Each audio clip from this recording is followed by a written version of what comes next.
Moi, je dirais le digital network, c'est l'expression première du matérialisme numérique. Ne serait-ce que cette année-ci, on a eu beaucoup de nouveaux professeurs qui sont arrivés. Bonjour Anne Cordier. Bonjour.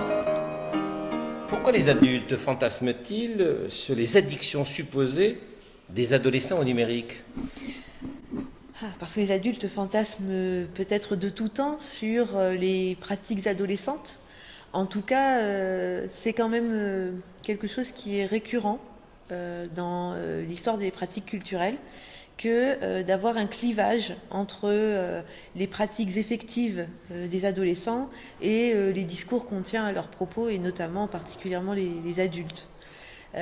Donc pourquoi parce qu'on s'inscrit du coup dans une sorte de logique historique, mais aussi avec le numérique, ce qui peut-être est accentué, c'est le sentiment pour les adultes d'avoir face à eux un ado et un monde infini qui leur échappe. Je dis infini dans le sens où vraiment on ne voit pas les contours du monde numérique. Et pour les adultes, je pense que c'est angoissant. Ensuite, le fantasme vient très clairement aussi de discours médiatiques qui vont mettre en exergue des cas avérés d'addiction ou de pratiques dites déviantes. Le problème étant que, et en même temps ce n'est que à leur crédit, les parents s'inquiètent pour leurs enfants et pour les adolescents dont ils ont la charge, et nécessairement vont du coup développer eux-mêmes beaucoup d'angoisse. Les adultes, de manière générale, ont quand même tendance à fantasmer sur les pratiques adolescentes, numériques ou pas.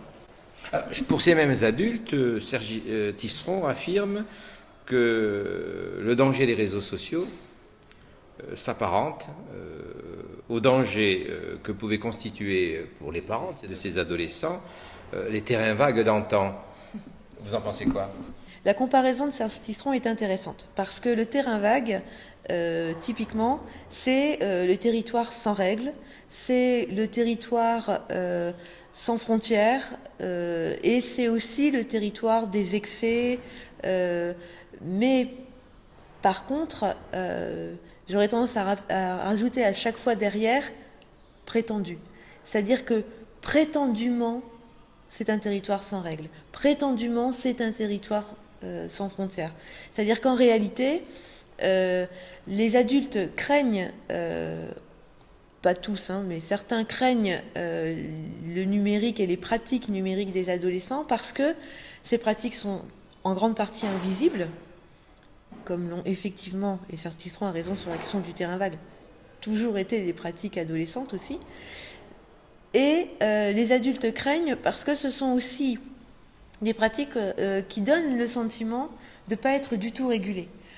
Or, là où ils ont en grande partie tort, c'est que quand on observe les pratiques des adolescents, on se rend compte qu'il y a une grande régulation interne qui s'opère, que les frontières pour eux sont quand même majoritairement très claires. Il y a beaucoup de travaux qui convergent dans ce sens-là, et notamment les travaux de Claire Ballet qui montrent par exemple qu'il y a une intimité, certes, qui est questionnée avec le numérique, mais que les adolescents redéfinissent les contours de ce qu'est l'intimité pour eux sur les réseaux sociaux, ce qui signifie qu'ils ont bien une projection du territoire qu'ils investissent, et que finalement ce territoire n'est pas finalement si vague que cela. C'est pour les adultes qu'il l'est.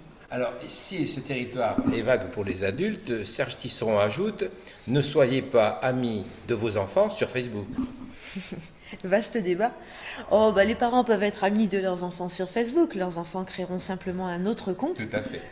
Et d'ailleurs, les adolescents que moi j'ai rencontrés, quand je leur ai demandé est-ce que tu me permets de voir ton compte Facebook, évidemment avec toi, sur place, il ne s'agissait pas pour le coup que moi je devienne amie avec eux. À chaque fois, la question que j'avais, c'était lequel? Parce qu'il y a le compte pour les parents, donc où on est amis avec les parents. Il y a le compte pour l'école, qui n'est pas toujours exactement le même que celui avec les parents. Et il y a le compte perso. perso, qu'on pourrait finalement définir comme le compte intime. Alors, ceci étant, quand on regarde l'évolution de la pratique des adolescents sur les réseaux sociaux, bon, aujourd'hui, c'est un peu moins d'un sur deux sont sur Facebook, 42% sur les dernières enquêtes, et on les trouve un peu plus nombreux sur Instagram et sur Snapchat. Quelle lecture on peut en donner ? On va faire une lecture finalement assez simple, je pense, en termes d'usage informationnel, c'est-à-dire que les pratiques infocommunicationnelles se développent sur un certain nombre d'outils, de plateformes, et elles évoluent avec le temps, avec les différentes expériences socialisatrices que l'acteur va avoir, et ça va se traduire par des migrations d'outils. Ce qui ne veut pas dire pour autant que l'outil est complètement abandonné. On peut y revenir, quoi. On peut y revenir, et puis on va aussi avoir une multiplication des outils qu'on va exploiter, mais qu'on va exploiter du coup à des fins différentes, dans des situations différentes ou avec des personnes différentes. Snapchat par exemple reste, en tout cas pour le moment, un territoire très adolescent, où on va partager les photos entre ados se connaissant, étant sur un régime de proximité très fort, alors que sur Facebook, on va être sur une mise en scène, et sur une mise en scène aussi à destination des adultes. Le numérique interroge donc. Ce d'autant plus que l'accélération des technologies fait qu'on est toujours en retard par rapport à ces mêmes technologies. Et dans l'imaginaire éducatif donc, ce nouvel outil va remplacer l'expertise humaine. Doit-on s'en inquiéter? Et surtout, doit-on poser un discours un peu plus rationnel? Alors sans aucun doute, un discours plus rationnel. L'enseignement, c'est pas le jeu de Go. C'est-à-dire que l'enseignement, c'est de l'interaction humaine, c'est des méthodes pédagogiques, c'est la prise en compte de besoins, certes éducatifs, pédagogiques, cognitifs, mais aussi émotionnels, langagiers. Et je crois que les enseignants n'ont pas vraiment à s'inquiéter pour le coup sur cette question, mais je comprends leur inquiétude parce que les discours qui sont véhiculés autour de la création de contenus pédagogiques ou de dispositifs numériques sont quand même des discours qui ont tendance à parfois, pas toujours, mais parfois à complètement effacer l'enseignant. Les élèves, de toute façon, clairement, ne sont absolument pas demandeurs d'un effacement de l'enseignant. Vraiment. Les élèves sont attentifs à ce que l'enseignant prenne soin d'eux, soit soucieux de leurs apprentissages et de leurs usages, notamment sociaux. Mais pour autant, ils reconnaissent et ils appellent à l'expertise de l'enseignant. Alors, est-ce que le numérique ne serait qu'un objet d'apprentissage? Le numérique, c'est un outil d'apprentissage, mais comme tout outil. C'est-à-dire que finalement, la question, c'est qu'est-ce qu'on met derrière ce terme d'apprentissage? Est-ce que quand on parle d'apprentissage, on est sur l'idée d'un apprentissage académique, prescrit, dans un cadre défini, avec évaluation institutionnalisée? Dans ce cas-là, oui, le numérique peut. Tout à fait.